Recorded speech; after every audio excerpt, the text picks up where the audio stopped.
किसी परिचय के मोहताज नहीं हैं। जिन्होंने वॉइस ओवर की दुनिया में एक बड़ा मुकाम हासिल किया है, वहीं अभिनय की दुनिया में भी एक बड़ी पहचान बनाई है। बगैर देरी के अब हम आपको मिलवाते हैं जो हमारे साथ मौजूद हैं, विजय विक्रम सिंह। सर, हम जानना चाहेंगे, पहला सवाल मेरा ये रहेगा कि आपके करियर की जब शुरुआत हुई है, शुरुआत से जानना चाहेंगे आपको किन किन चुनौतियों का सामना करना पड़ा है। पहले टाइम तो पूछा ही नहीं आपने। टाइम बताइए क्या हो रहा है। ऐसे नहीं बताते। टाइम ऐसे बताते हैं, शाम 7:15 बजे। आपने बड़ा कमाल का सवाल पूछा। करियर, कौन सा करियर? एक्चुअली मैंने बहुत सारे करियर बदले। जानना चाहेंगे सबसे पहले तो आपकी जो शिक्षा हुई, एजुकेशन हुई, तो उसके बाद आप सैन्य अफसर बनना चाहते थे।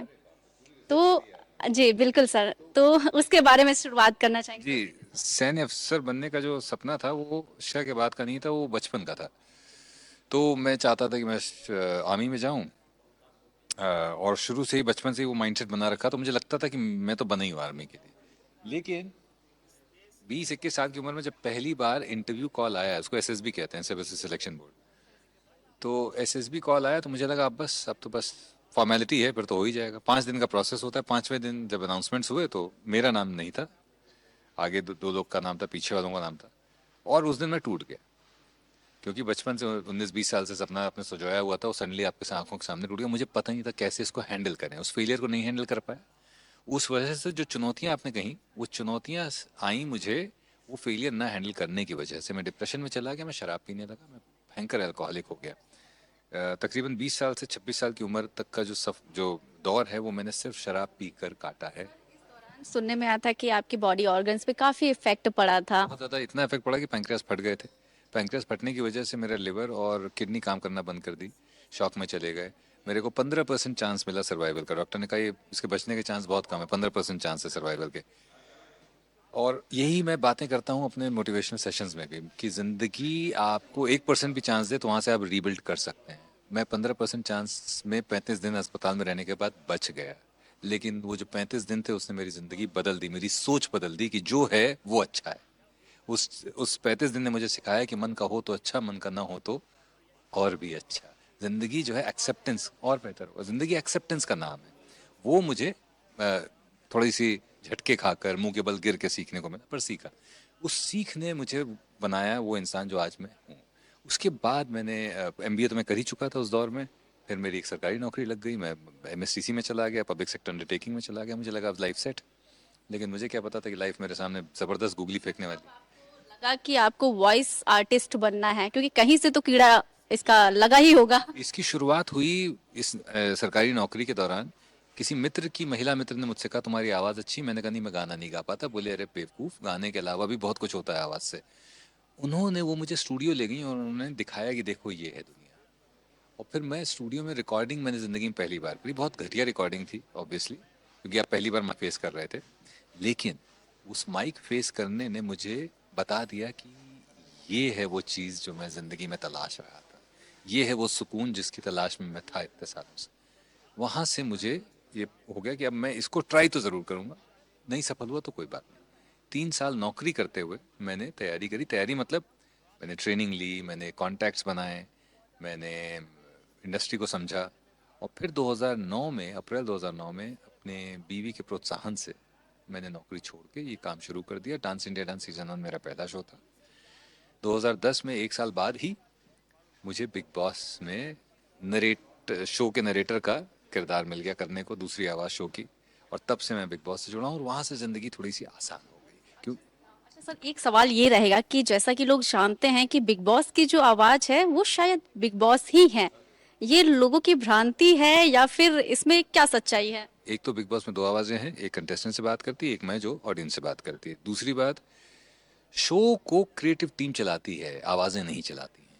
तो आवाज़ें पहचान इसी से हो रही है।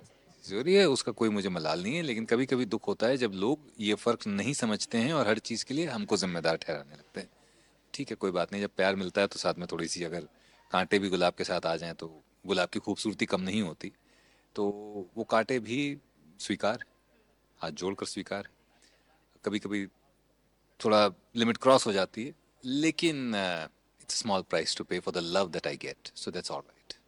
आपने जैसे कि वॉइस आर्टिस्ट के तौर पे काम किया है, जब आपकी जर्नी शुरू हुई थी और बिग बॉस शो मिलने से पहले क्या लाइफ में उतार चढ़ाव रहा है काफी इस फील्ड में भी, और अभी भी क्या स्थिति रहती है? शुरुआत जब हुई करियर की, तो क्योंकि मैंने रिस्क नहीं लिया, कैलकुलेटेड रिस्क लिया। मैंने पहले कॉन्टैक्ट बनाया नौकरी करते हुए। मैंने ऐसा नहीं कि एक दिन छोड़ के बड़ा पाव खाने लगा और स्ट्रगल करने लगा, वो सब नहीं किया मैंने। कुछ बेस बनाया। और दूसरा, मेरी वाइफ भी उस समय नौकरी कर रही थी। स्ट्रगल ये था कि जो लाइफस्टाइल के हमें आदी हो गए थे उसको थोड़ा डाउनग्रेड करना पड़ा, क्योंकि शुरू में आप उतना पैसा नहीं कमाते। मैं नौकरी में बड़ा अच्छा पैसा कमा रहा था, लेकिन ईश्वर की अनुकंपा थी कि वो, उसको मैं स्ट्रगल नहीं किया था। वो एक फेज था जिंदगी का, वो एक साल में वो भी खत्म हो गया, ठीक ठाक पैसे आने लगे। 2013 में वाइफ ने भी नौकरी छोड़ दी। फिर सब फिल्मों में भी काम किया है। हाँ सर, कर रहे हैं आप, लगातार वेब सीरीज में भी आप आ रहे हैं सर, कैसा एक्सपीरियंस है? देखिए, जैसे हमारी भाषा में कहते हैं, अरे कानपुर लौंडा आए और ये बड़े बड़े स्टारों के साथ बैठ रहा है, उठ रहा है। इससे अच्छा तो कोई जीवन में हो ही नहीं सकता हमारे लिए, पहली बात।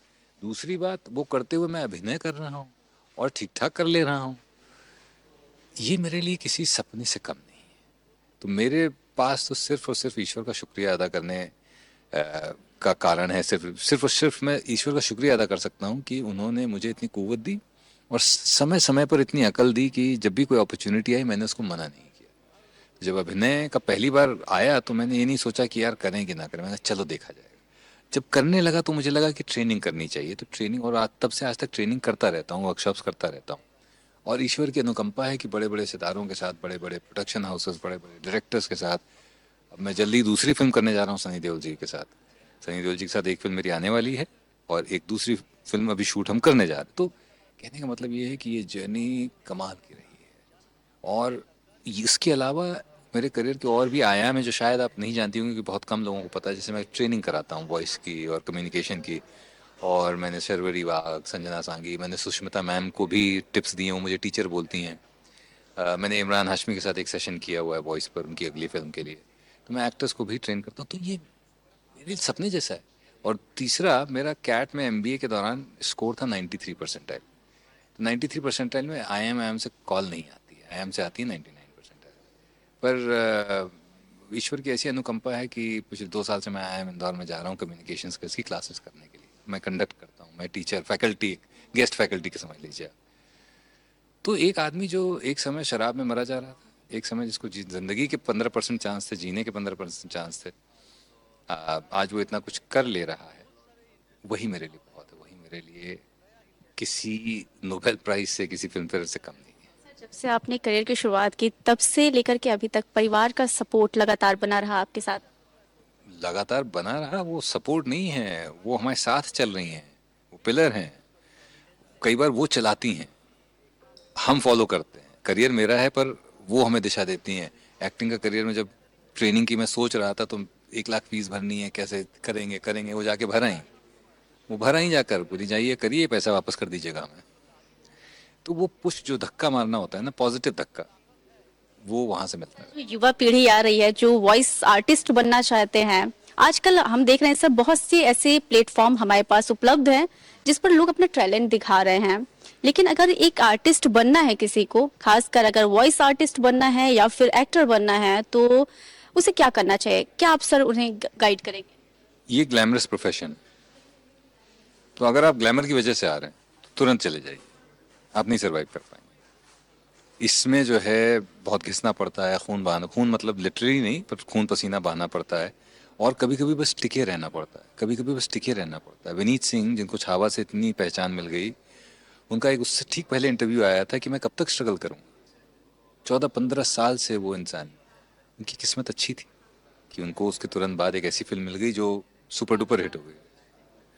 तो सफलता रातों रात नहीं मिलती, उसके पीछे वो बहुत बड़ी जर्नी होती है। कभी कभी उस जर्नी के बाद भी वो सफलता नहीं मिलती जो आप सोच के आते हैं।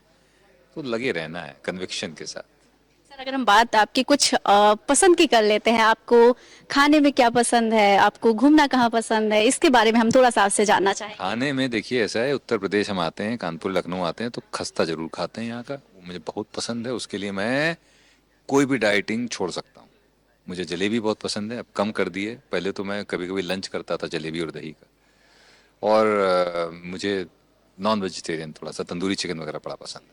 सर, आप उत्तर प्रदेश से ही मतलब कि ताल्लुक रखते हैं कानपुर से, तो आपका लखनऊ में भी मतलब आना जाना लगातार रहता है। अब अगर हम जानना चाहें सर आपसे कि आपने पिछले 5 से 10 सालों में सर उत्तर प्रदेश की राजधानी लखनऊ में क्या अंतर देखा सर? बहुत ज़्यादा अंतर देखा है। ऐसा नहीं कि डेवलपमेंट नहीं हो रहा था, यहाँ पर बहुत हो रहा था, लेकिन पिछले 5 सालों में उस डेवलपमेंट ने, उस विकास ने बहुत अलग रफ्तार पकड़ ली है। ये इस शहर की दशा और दिशा बदल रही है, इस शहर का स्वरूप बदल रहा है, इस शहर का रूप बदल रहा है, इस पूरे प्रदेश का स्वरूप और स्वरूप बदल रहा है। आपको ना केवल लखनऊ की, मैं बनारस की बात बताता हूँ। मैं बीएचयू का पढ़ा हूँ 2002-2004, 2 साल मैंने बनारस में बिताए थे। तब हमें लगता था इस शहर का कुछ नहीं हो सकता। आज मैं बनारस जाता हूँ, हर साल जाता हूँ, और हर साल एक नया बनारस दिखता है मुझे। तो बहुत ही ज़बरदस्त है ये डेवलपमेंट, और देख के बड़ी खुशी होती है कि मेरा प्रदेश आगे बढ़ रहा है। Thank you so much. Thank you so much. जैसा कि आपने देखा कि एक्टर हमारे साथ मौजूद थे, और एक कहावत है ना, कही जाती है ना कि गिरते हैं सहसवार ही मैदाने जंग में, वो लोग क्या गिरेंगे जो घुटनों के बल चले।